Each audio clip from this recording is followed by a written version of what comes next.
नमस्कार, जयसिंगपूर नगरी न्यूज मध्ये आपलं सहर्ष स्वागत। पाहूया आजच्या दिवसभरातील काही ठळक घडामोडी। नगरपालिका शाळा नंबर 2 च्या धोकादायक शौचालयाची दुरुस्ती पूर्ण, आम आदमी पार्टीच्या पाठपुराव्याला यश। नगरपालिका शाळा नंबर 2 येथील मुलांच्या शौचालयाची इमारत धोकादायक झाली असून सदर शौचालयाचा स्लॅब पडून मुलांच्या जीविताला धोका पोहोचण्याची शक्यता निर्माण झाली होती। याबाबत आम आदमी पार्टी शिरोळ तालुका व जयसिंगपूर शहराच्या वतीनं मुख्याधिकारी जयसिंगपूर नगर परिषद यांना दिनांक 7 फेब्रुवारी 2025 रोजी निवेदन देऊन सदर धोकादायक शौचालय दुरुस्तीबाबत नगरपालिकेकडे सतत पाठपुरावा केला होता। या मागणीस अनुसरून नगरपालिकेने सदर धोकादायक शौचालयाचा धोकादायक स्लॅब काढून त्यावर पत्रे बसवण्यात आले आहेत।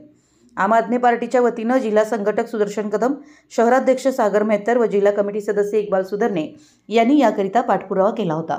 आमच्या जयसिंगपूर नगरी न्यूज चॅनलला लाईक करा, सबस्क्राइब करा आणि हो, स्क्रीनवर दिसत असलेला व्हॉट्सअप नंबर तुमच्या मोबाईलमध्ये ॲड करा। पाहत रहा जयसिंगपूर नगरी न्यूज चॅनल।